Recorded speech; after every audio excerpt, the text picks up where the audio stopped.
السلام علیکم ورحمۃ اللہ وبرکاتہ نحمده ونصلی علی رسولہ الکریم اما بعد فاعوذ باللہ من الشیطان الرجیم بسم اللہ الرحمن الرحیم رب اشرح لی صدری ویسر لی امری واحلل عقدۃ من لسانی یفقہوا قولی ربنا زدنا علما اللہم فقہنا فی الدین ربی یسر ولا تعسر وتمم بالخیر۔ الحمدللہ ثم الحمدللہ، اللہ تعالیٰ کا بہت بڑا احسان ہے کہ اللہ تعالیٰ نے آج مجھے اس خوبصورت محفل میں آپ جیسی پرخلوص بہنوں سے بات کرنے کا موقع عطا فرمایا۔ آپ سب کا بہت بہت شکریہ کہ آپ نے مجھے موقع دیا، خلوص اور محبت اور احترام کے ساتھ اپنی محفل میں بلایا۔ اللہ تعالیٰ اس کے لیے آپ کو بہت جزائے خیر عطا فرمائے۔ اللہ تعالیٰ کی حمد اس بات کی سب سے زیادہ حقدار ہے کہ میں اس سے اپنے کلام کی ابتدا کروں، اور سب سے بہترین حمد کے کلمات وہ ہیں جن کلمات کے ساتھ اللہ سبحانہ تعالیٰ نے خود اپنی حمد بیان کی ہے، بس ہم بھی انہی کے ساتھ اس کی حمد بیان کرتے ہیں۔ سورہ کہف میں اللہ سبحانہ تعالیٰ فرماتے ہیں الحمدللہ الذی انزل علی عبدہ الکتاب ولم یجعل لہ عوجا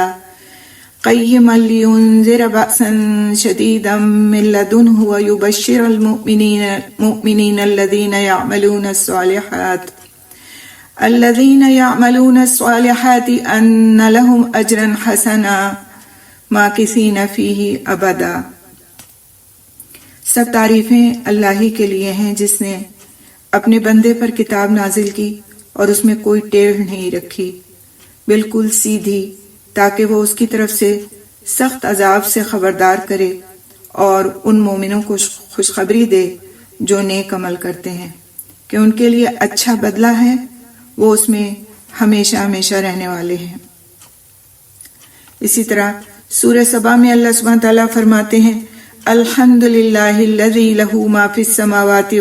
وما فی الارض ولہ الحمد فی الآخرۃ وہو الحکیم الخبیر یعلم ما یلج فی الارض وما یخرج منہا وما ینزل من السماء وما یعرج فیہا وہو الرحیم الغفور۔ اور سب تعریفیں اس اللہ کے لیے ہیں جس کی ملکیت میں وہ سب کچھ ہے جو آسمانوں اور زمین میں ہے، اور آخرت میں بھی سب تعریفیں اسی کے لیے ہیں، اور وہ خوب حکمت والا، خوب باخبر ہے۔ وہ جانتا ہے جو کچھ زمین میں داخل ہوتا ہے اور جو کچھ اس سے نکلتا ہے، اور جو آسمان سے اترتا ہے اور جو کچھ اس میں چڑھتا ہے، اور وہ نہایت رحم کرنے والا، بہت بخشنے والا ہے۔ الحمدللہ، یہ قرآن کی محفل ہے۔ اللہ تعالیٰ کی حمد کے بعد، اس کے رسول پر درود اور سلام کے بعد، ہم ابتدا کریں گے انشاءاللہ تعالیٰ اس بات کی کہ قرآن حکیم اللہ سبحانہ تعالیٰ نے جو نازل فرمایا تو اس کے پڑھنے پڑھانے والے اور اس سے سیکھنے اور اس کو سکھانے والے، ان کو ہونا کیسا چاہیے، ان کے اخلاق کس طرح کے ہوں۔ حامل قرآن دوسرے لوگوں سے مختلف نظر آنا چاہیے، اور اسی طرح سے ہم دیکھیں گے انشاءاللہ تعالی کہ پھر اللہ سبحانہ تعالیٰ کی رضا کے مطابق جب ایک حامل قرآن اپنے آپ کو ڈھال لیتا ہے تو اللہ تعالیٰ کی نظر میں وہ کتنا محترم اور کتنا باعزت ہو جاتا ہے۔ اللہ عز و جل نے اپنے نبی صلی اللہ علیہ وسلم پر قرآن نازل فرمایا، اور آپ صلی اللہ علیہ وسلم پر جو کچھ نازل فرمایا اس کی فضیلت بھی آپ صلی اللہ علیہ وسلم کو سکھا دی۔ اس نے اپنی کتاب میں اپنے رسول صلی اللہ علیہ وسلم کی زبان کے ذریعے اپنی مخلوق کو سکھایا کہ بلا شبہ قرآن ہر اس شخص کے لیے حفاظت ہے جو اس کے ذریعے حفاظت طلب کرتا ہے، اور اس کے لیے ہدایت ہے جو اس کے ذریعے ہدایت طلب کرتا ہے، اور جو اس کے ذریعے سے غنا کا طلبگار ہے اس کو وہ غنی کر دیتا ہے، اور اس کے لیے آگ سے تحفظ ہے جو اس قرآن کی پیروی کرتا ہے، اور جو اس سے نور حاصل کرتا ہے یہ اس کے لیے نور ہے، اور شفا ہے جو سینوں میں ہے اور مومنوں کے لیے ہدایت و رحمت ہے۔ پھر اللہ سبحانہ تعالیٰ نے اپنی مخلوق کو حکم دیا کہ وہ اس پر ایمان لائیں اور اس کے محکم احکامات پر عمل کریں، بس اس کے حلال کردہ کو حلال جانیں اور اس کے حرام کردہ کو حرام ٹھہرائیں، اس کی متشابہات پر ایمان لائیں، اس کی مثالوں سے عبرت حاصل کریں اور کہیں ہم اس پر ایمان لائے۔ آمنا بہ کل من عند ربنا، سورۃ آل عمران کی یہ آیت ہے، آیت نمبر 7، اور جس کا ترجمہ ہے ہم اس پر ایمان لائے، سب کچھ ہمارے رب کی طرف سے ہے۔ پھر اللہ سبحانہ تعالیٰ نے اس کی تلاوت کرنے اور اس پر عمل کرنے کی وجہ سے ان کو آگ سے نجات دینے اور جنت میں داخل کرنے کا فیصلہ فرما لیا۔ تو اللہ سبحانہ تعالیٰ نے اپنی مخلوق کو اس بات کی طرف متوجہ کیا کہ جب وہ اس کتاب کی تلاوت کریں گے، وہ اس میں تدبر کریں گے اور اپنے دلوں کی گہرائی سے اس میں غور و فکر کریں گے، اور جب دوسرے لوگوں کو اسے پڑھتے ہوئے سنیں گے تو اسے اچھی طرح کان لگا کر سنیں گے، تو پھر ان کے لیے اللہ کی طرف سے بھاری ثواب کا وعدہ ہے۔ بس اسی رب کے لیے تمام حمد ہے جس نے ہم سے وعدے فرمائے۔ پھر اس نے اپنی مخلوق کو بتایا کہ جو قرآن کی تلاوت کرے گا اور اس کے ساتھ اپنے مولا کریم سے تجارت کا ارادہ کرے گا تو اللہ تعالیٰ اس کو ایسا نفع دے گا جس کے بعد کوئی نفع نہیں ہے، اور اللہ اس کو اس تجارت کی برکت سے دنیا اور آخرت میں آگاہ کرے گا۔ اللہ عز و جل کا فرمان ہے، بے شک جو لوگ اللہ کی کتاب کی تلاوت کرتے ہیں، ان الذین یتلون کتاب اللہ واقاموا الصلاۃ وانفقوا مما رزقناہم سرا وعلانیہ یرجون تجارۃ لن تبور لیوفیہم اجورہم ویزیدہم من فضلہ انہ غفور شکور، سورہ فاطر کی آیت نمبر 29 and 30۔ ترجمہ، اللہ عز و جل کا فرمان ہے، بے شک جو لوگ اللہ کی کتاب کی تلاوت کرتے ہیں اور نماز قائم کرتے ہیں اور جو رزق ہم نے انہیں دیا ہے اس میں سے پوشیدہ اور اعلانیہ خرچ کرتے ہیں، وہ ایسی تجارت کی امید رکھتے ہیں جو ہرگز تباہ نہیں ہوگی، تاکہ وہ انہیں ان کے اجر پورے پورے دے اور اپنے فضل سے انہیں مزید بھی عطا کرے۔ بے شک وہ بہت بخشنے والا نہایت قدردان ہے۔ اسی طرح اللہ سبحانہ تعالیٰ فرماتے ہیں، ان ھذا القرآن یہدی للتی ہی اقوم ویبشر المؤمنین الذین یعملون الصالحات ان لہم اجرا کبیرا، بے شک یہ قرآن ایسی راہ دکھاتا ہے جو سب سے زیادہ سیدھی ہے، اور ان مومنوں کو جنہوں نے نیک عمل کیے خوشخبری دیتا ہے کہ ان کے لیے بہت بڑا اجر ہے۔ اسی طرح اللہ سبحانہ تعالیٰ کا فرمان ہے، اور ہم قرآن میں سے جو کچھ نازل کر رہے ہیں وہ مومنوں کے لیے تو شفا اور رحمت ہے، اور ظالموں کو تو وہ خسارے میں ہی بڑھاتا ہے، اور یہ سورۃ اسراء کی آیت ہے۔ اسی طرح اللہ سبحانہ تعالیٰ فرماتے ہیں، اے لوگو، یقیناً تمہارے پاس تمہارے رب کی طرف سے ایک دلیل آ چکی ہے، اور ہم نے تمہاری طرف ایک واضح نور نازل کیا ہے، تو رہے وہ لوگ جو اللہ پر ایمان لائے اور انہوں نے اسے مضبوطی سے پکڑا، تو وہ ضرور انہیں اپنی طرف سے رحمت اور فضل میں داخل کرے گا اور انہیں اپنی طرف سے سیدھے راستے کی ہدایت دے گا۔ اسی طرح سورہ آل عمران میں اللہ سبحانہ تعالیٰ فرماتے ہیں، وَاعْتَصِمُوا بِحَبْلِ اللَّهِ جَمِيعًا وَلَا تَفَرَّقُوا وَاذْكُرُوا نِعْمَةَ اللَّهِ عَلَيْكُمْ إِذْ كُنْتُمْ أَعْدَاءً فَأَلَّفَ بَيْنَ قُلُوبِكُمْ فَأَصْبَحْتُمْ بِنِعْمَتِهِ إِخْوَانًا وَكُنْتُمْ عَلَى شَفَا حُفْرَةٍ مِّنَ النَّارِ فَأَنقَذَكُم مِّنْهَا كَذَلِكَ يُبَيِّنُ اللَّهُ لَكُمْ آيَاتِهِ لَعَلَّكُمْ تَهْتَدُونَ، اور تم سب مل کر اللہ کی رسی کو مضبوطی سے تھام لو اور فرقہ فرقہ مت بنو، اور اپنے اوپر اللہ کی اس نعمت کو یاد کرو جب تم آپس میں دشمن تھے تو اس نے تمہارے دلوں میں الفت ڈال دی، بس تم اس کے فضل سے بھائی بھائی بن گئے، اور تم آگ کے گڑھے کے کنارے پر تھے تو اس نے تمہیں اس سے بچا لیا۔ اسی طرح اللہ تمہارے لیے اپنی آیات کو کھول کھول کر بیان کرتا ہے تاکہ تم ہدایت پاؤ، اور اللہ کی رسی قرآن ہے۔ اللہ کی رسی کیا ہے؟ قرآن ہے، جس کو مضبوطی سے تھامنے کی بات ہم سے کہی گئی۔ اسی طرح سورہ صاد میں اللہ سبحانہ تعالیٰ فرماتے ہیں کتاب انزلناہ الیک مبارک لیدبروا ولیتذکر اولو الالباب، یہ بہت بابرکت کتاب ہے جسے ہم نے آپ کی طرف اتارا ہے تاکہ یہ اس کی آیات میں غور و فکر کریں اور تاکہ عقل والے نصیحت حاصل کریں۔ نصیحت کون حاصل کرے گا؟ جو عقل والا ہوگا، اور آج ہم میں سے کوئی بھی شخص یہ پسند نہیں کرتا کہ اس کو بدعقل کہا جائے۔ پھر یقیناً اللہ تعالیٰ نے ہر اس شخص سے وعدہ کیا ہے جو اس کے کلام کو غور سے سنتا ہے، پھر سنتے وقت بہترین ادب اپناتا ہے اور عبرت حاصل کرنے کے لیے خوبصورت طریقے سے غور و فکر کرتا ہے، ایسی غور و فکر جو اس کلام کی اتباع کرنے کے لیے واجب اور لازم ہے اور اس پر عمل بھی کرتا ہے۔ تو اللہ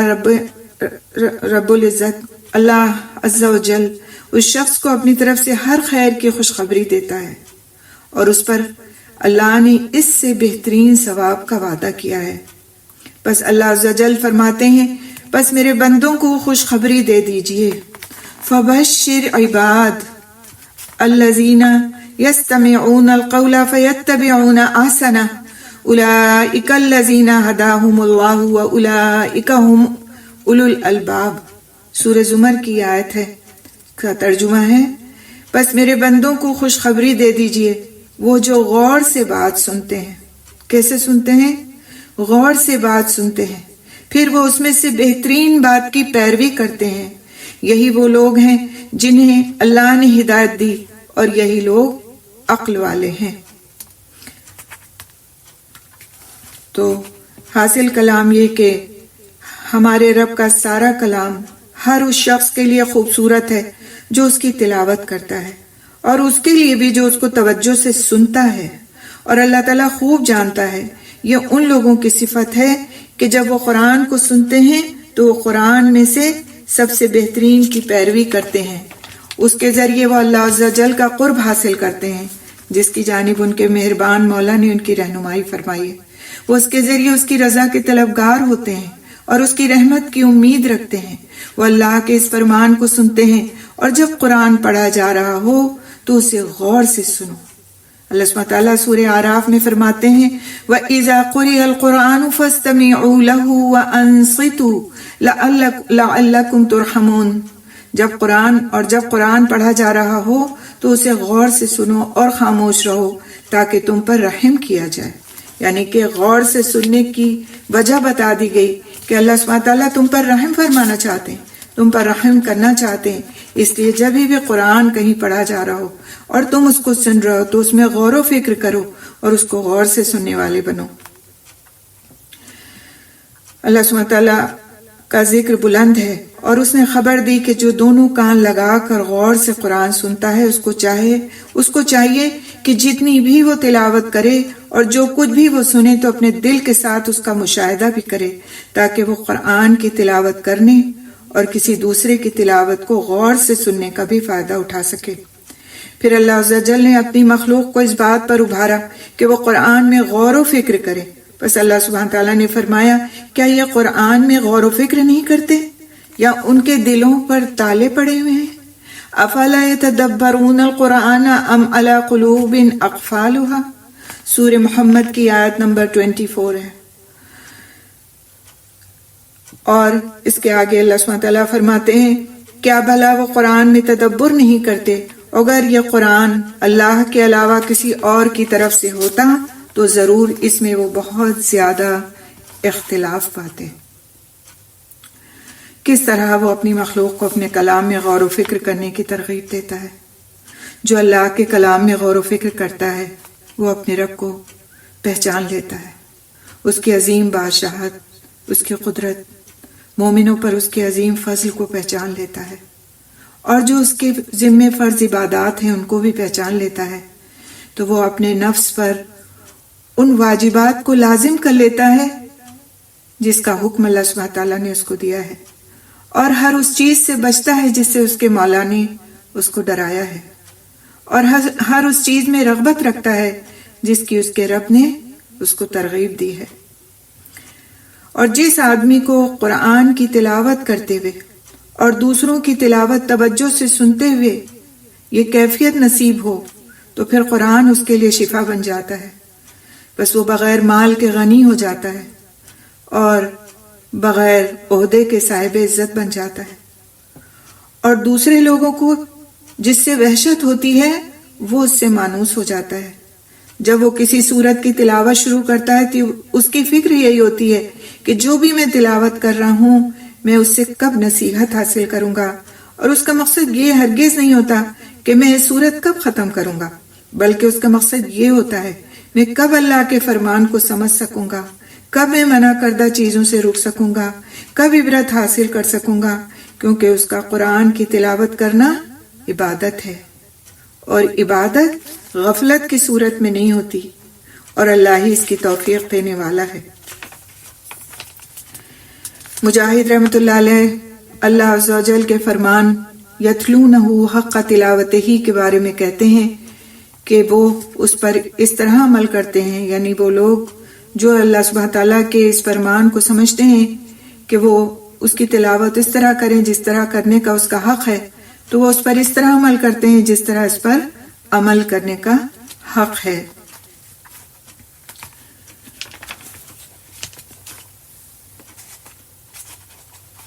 ابن مالک رضی اللہ تعالیٰ عنہ سے روایت ہے، وہ کہتے ہیں کہ رسول اکرم صلی اللہ علیہ وسلم نے فرمایا لوگوں میں سے کچھ اہل اللہ ہوتے ہیں۔ آپ صلی اللہ علیہ وسلم سے پوچھا گیا اے اللہ کے رسول وہ کون ہیں؟ آپ صلی اللہ علیہ وسلم نے فرمایا اہل قرآن ہی اہل اللہ اور اس کے خاص لوگ ہوتے ہیں۔ عبداللہ بن عمر رضی اللہ تعالیٰ عنہ سے روایت ہے کہ نبی کریم صلی اللہ علیہ وسلم نے فرمایا صاحب قرآن سے قیامت کے دن کہا جائے گا قرآن پڑھتا جا اور جنت کے درجات میں چڑھتا جا، اور اس طرح ٹھہر ٹھہر کر پڑھ جس طرح تو دنیا میں ٹھہر ٹھہر کر پڑھتا تھا، بس تیرا مقام وہ ہوگا جہاں تو اپنی آخری آیت پڑھے گا۔ عبداللہ بن مسعود رضی اللہ تعالیٰ عنہ سے روایت ہے، وہ کہتے ہیں کہ قرآن سیکھو اور اس کی تلاوت کرو، بلا شبہ تمہیں اس پر اجر و ثواب ملے گا، بے شک اس کے ہر حرف پر 10 نیکیاں ہیں۔ میں یہ نہیں کہتا کہ الف پر 10 نیکیاں ہیں، بلکہ الف کی 10 نیکیاں الگ، لام کی 10 نیکیاں الگ اور میم کی 10 نیکیاں الگ ہیں۔ عثمان بن عفان رضی اللہ تعالیٰ عنہ سے روایت ہے کہ علقمہ سے انہوں نے پوچھا کہ وہ نبی کریم صلی اللہ علیہ وسلم سے روایت کرتے ہیں، تو انہوں نے کہا ہاں۔ آپ صلی اللہ علیہ وسلم نے فرمایا تم میں سب سے بہتر وہ شخص ہے جو قرآن سیکھے اور سکھائے۔ تو سبحان اللہ، یہ آپ کا جو ادارہ ہے اس میں قرآن کو سیکھنے اور سکھانے کی جو بات کہی گئی اور اس کا جو اہتمام کیا گیا اور کیا جاتا ہے اور انشاءاللہ کیا جاتا رہے گا، یہ بہت بابرکت ادارہ ہے، اس کی قدر کرنے کی ضرورت ہے، اس سے جڑے ہوئے ہر شخص کی قدر کرنے کی ضرورت ہے اور اس کے احترام کی ضرورت ہے، کیونکہ یہ اس کلام کو سکھانے والے لوگ ہیں جن کی اللہ کی نظر میں قدر اور فضیلت ہے۔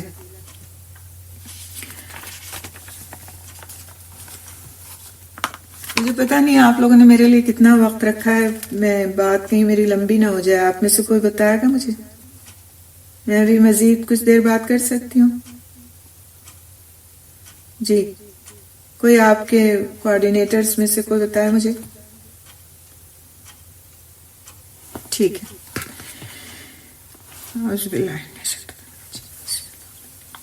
تو جس شخص کو اللہ سبحانہ تعالیٰ قرآن کا علم دے اور اس کو دوسروں پر فضیلت دے جس پر اللہ نے اپنی کتاب کی ذمہ داری نہیں ڈالی، اور وہ یہ پسند کرتا ہو کہ وہ اہل قرآن میں اور اللہ کے اہل میں اور اس کے خاص بندوں میں شامل ہو جائے اور ان لوگوں میں سے ہو جائے جن کے ساتھ اللہ نے اپنے فضل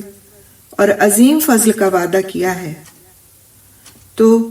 ان کو کرنا کیا چاہیے اور وہ کرتے کیا ہیں؟ وہ اس پر عمل کرتے ہیں جیسا کہ اس پر عمل کرنے کا حق ہے، اور وہ ان میں سے ہوتے ہیں جن کے بارے میں نبی صلی اللہ علیہ وسلم کا فرمان ہے جو شخص قرآن پڑھتا ہے اور اس میں ماہر ہے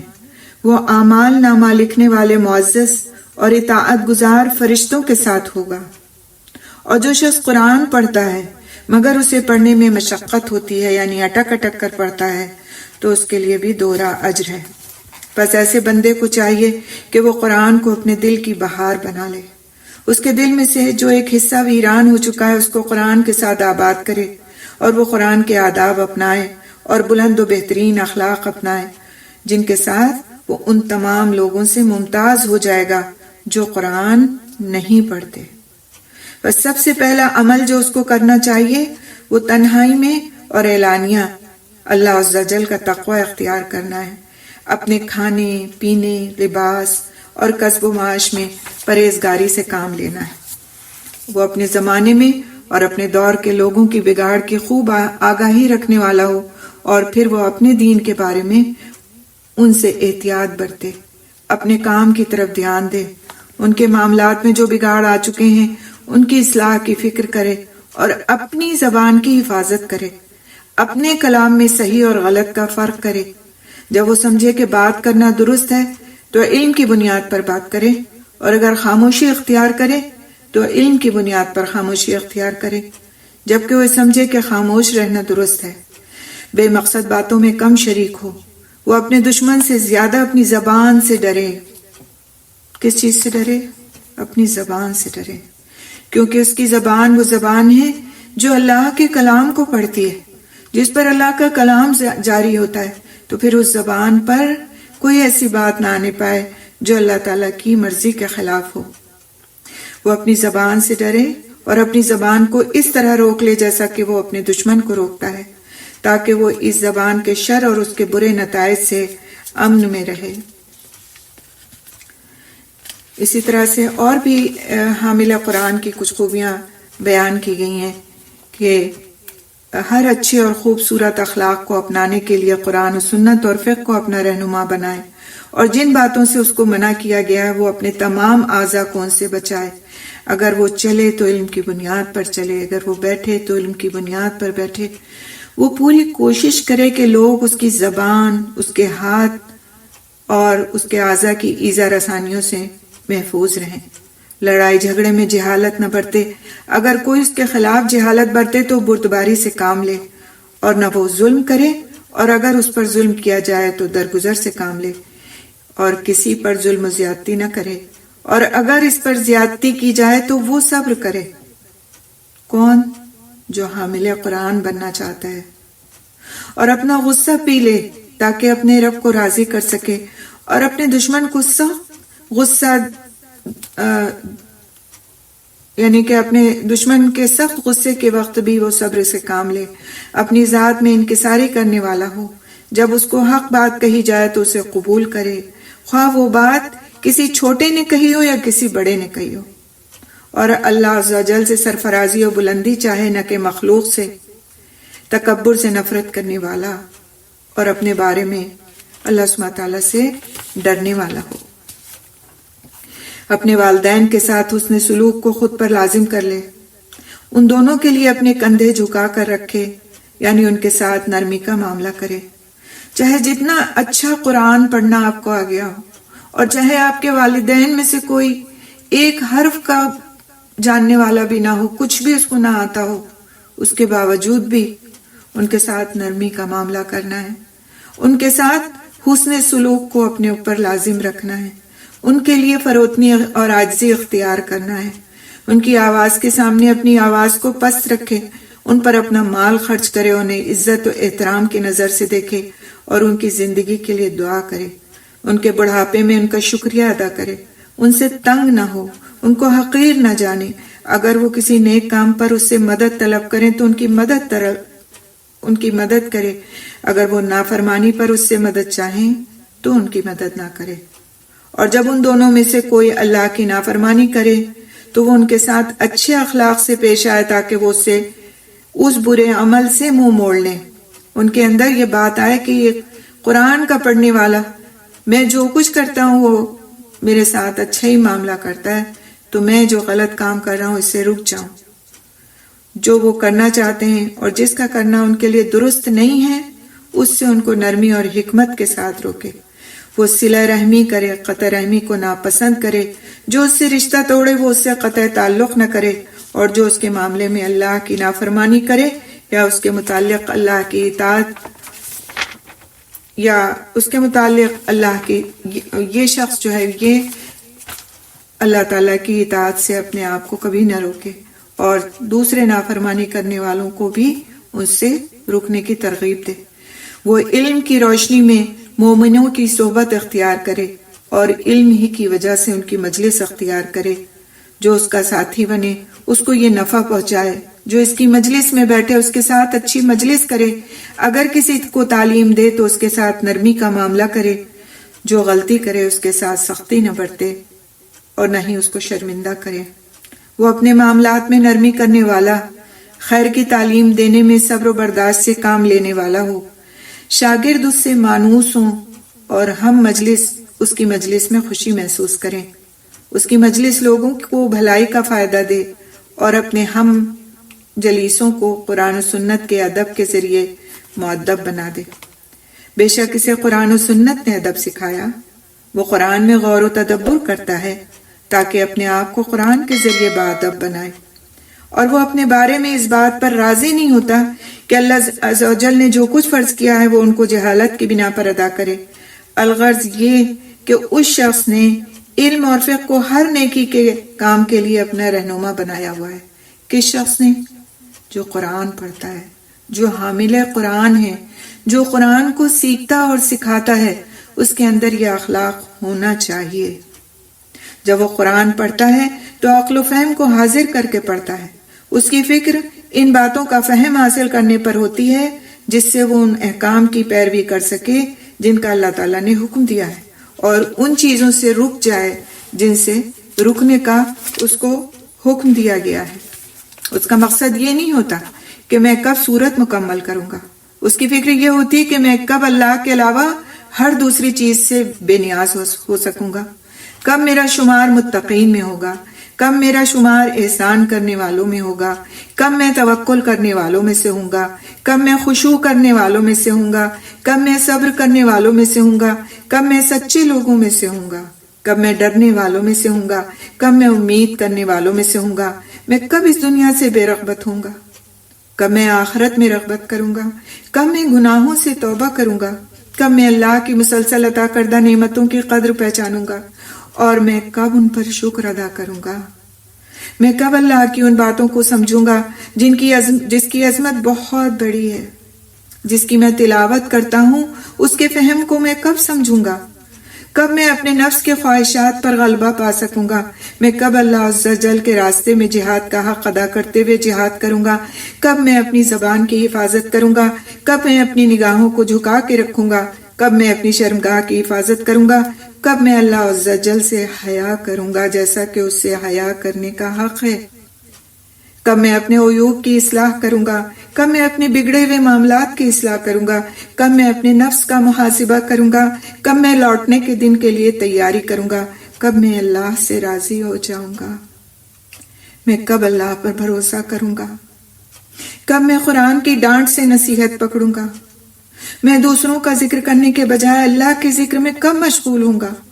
کب میں ان چیزوں سے محبت کروں گا جن سے اللہ محبت کرتا ہے. کب میں ان چیزوں سے نفرت کروں گا جن سے اللہ نفرت کرتا ہے. کب میں اللہ کے خاطر لوگوں کی خیر خواہی کروں گا. کب میں اللہ کے لیے اپنا عمل خالص کروں گا.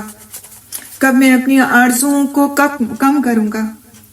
وہ کون سا وقت ہوگا کہ میں اپنی موت کے دن کی تیاری کروں گا جبکہ میری موت کے وقت کو مجھ سے پوشیدہ رکھا گیا ہے. کب میں اپنی قبر کو آباد کروں گا. کب میں حشر کے دن اور اس کی سنگینی کے بارے میں سوچوں گا. کب میں اپنے رب کے ساتھ تنہائی کے بارے میں سوچوں گا. میں لوٹ کے جانے کے بارے میں کب غور و فکر کروں گا. میں اس چیز سے کب ڈروں گا جس سے میرے رب نے مجھے ڈرایا ہے. وہ آگ جس کی تپش بہت شدید ہے اور جس کی گہرائی بہت زیادہ طویل ہے اور جس کا غم بہت زیادہ طویل ہے. اللہ سبحانہ وتعالی ہم سب کو اس آگ سے محفوظ رکھے. قرآن پڑھنے کے نتیجے میں ہمارے اندر یہ فکریں جگا دے کہ ہم کب ایسے بنیں گے جس طرح بننے کا قرآن ہم سے مطالبہ کرتا ہے. قرآن ہم کو ترغیب دیتا ہے. کبھی آگ اور دوزخ کی آیات کو ہمارے سامنے لا کر کے ہم کو ڈراتا ہے، کبھی جنت کی آیات کے ذریعے سے ہمیں بشارتیں دیتا ہے، اور ہر آیت سے مقصد کیا ہوتا ہے کہ پلٹ آؤ اور اپنے رب کی طرف پلٹ آؤ اور اپنی آخرت کو اچھا بنا لو اور اپنی آخرت کی فکر کرنے والے بن جاؤ۔ سبحان اللہ۔ تو یہ فکریں اگر قرآن نہیں پیدا کرتا تو ایک انسان اپنے آپ کو حامل قرآن نہیں کہہ سکتا۔ حامل قرآن کہلانے کے لائق وہی ہے۔ قرآن کو سیکھنے اور سکھانے کا مقصد یہی ہے کہ انسان اس دنیا میں بھی ایک اچھی زندگی گزارے اور اس دنیا کی بھی یہیں سے تیاری کر کے جائے۔ اللہ تعالیٰ مجھے اور آپ کو، ہم سب کو حامل قرآن کی صف میں شامل فرما لے، اور یہ جو کچھ بھی کوششیں ہو رہی ہیں، محنتیں ہو رہی ہیں، اللہ تعالیٰ ان سب کو بے حد قبول فرمائے۔ اس کا بہت زیادہ اجر اس دنیا میں بھی ان سب کو نصیب فرمائے جو اس کے لیے محنت و کوشش کر رہے ہیں، اور آگے بھی اس کا بے پناہ اجر نصیب فرمائے، اور آخرت میں انشاءاللہ تعالی ہم سب کو حامل قرآن کی صورت میں اٹھائے، اور ہمیں اس بات کے لیے بہت زیادہ توفیق دے کہ ہم واقعی ایک اچھے اخلاق والے انسان بنیں اس صورت میں کہ ہم قرآن کو پڑھنے اور پڑھانے والے ہیں۔ اگر ہمارے اخلاق میں یہ فرق واضح طور پر نظر نہیں آتا جو ایک قرآن نہ پڑھنے والے کا اخلاق ہوتا ہے اور ایک قرآن پڑھنے والے کا، تو پھر اس قرآن سے ہمیں کیا فائدہ پہنچ رہا ہے، ہم اپنے لیے کیا حاصل کریں؟ قرآن تو اپنی جگہ ایک فائدہ مند چیز ہے، لیکن ہمیں کیا فائدہ پہنچ رہا ہے؟ بہت سی چیزیں دنیا میں بہت فائدے کی ہوتی ہیں، لیکن کوئی انسان اگر ان سے فائدہ اٹھانا نہیں چاہتا تو وہ فائدہ اس کو ملتا بھی نہیں ہے۔ تو اللہ سبحانہ تعالیٰ سے اس بات کی توفیق مانگنا چاہیے کہ یا رب تو نے ہمیں ہمارے ہاتھوں میں اس قرآن کو دے دیا ہے، اس قرآن کو ہمارے دل کی بہار بنا دے۔ یہ قرآن ایسا ہو جائے کہ اس کے ہر حکم پر، ہر بات پر ہمیں عمل کرنے کی توفیق مل جائے اور ہم عمل کرنے والے ہوں، ہمارے اخلاق ایسے ہوں کہ دوسرے ہم کو دیکھیں تو کہیں یہ قرآن والے لوگ ہیں، یہ ایسے ہی ہوتے ہیں، یہ ایسے ہی نرم مزاج ہوتے ہیں۔ حالانکہ آج ہو کیا رہا ہے کہ اس کا الٹ ہو گیا۔ جو دین والے لوگ ہیں انہوں نے اپنے اخلاق کی پرواہ نہیں کر رکھی، اور اس لیے دوسرے لوگ ان سے بات کرتے ہوئے، ان سے ملتے ہوئے گھبراتے ہیں، جھجکتے ہیں کہ یہ تو بس اپنے آپ میں رہنے والے لوگ ہیں، ان کی ایک الگ ہی دنیا ہے۔ حقیقت بات یہ ہے کہ اللہ سبحانہ تعالیٰ نے قرآن کے ذریعے سے ہم کو اس دنیا میں رہنے کے طور طریقے بھی سکھائے، کس طرح خیر خواہی کرنا ہے، کس طرح نرمی کرنا ہے، کس طرح رشتے نبھانا ہے، کس طرح صلہ رحمی کرنا ہے، کس طرح دوسروں کے ساتھ ہر وقت اور ہر معاملے میں ان کی مدد کرنا ہے۔ یہ سب کچھ قرآن نے ہی ہم کو سکھایا ہے، اور اگر ہم اس پر عمل پیرا نہیں تو ہم اپنے آپ کو حامل قرآن نہیں کہہ سکتے۔ اللہ تعالیٰ ہمیں توفیق دے۔ اس کے ساتھ ہی میں اپنی بات کا اختتام کروں گی۔ جزاک اللہ خیرا کثیرا۔ سبحان اللہ وبحمدہ، سبحانک اللہم وبحمدک، نشہد ان لا الہ الا انت، نستغفرک نستغفرک نستغفرک، نتوب الیک۔ السلام علیکم ورحمۃ اللہ وبرکاتہ۔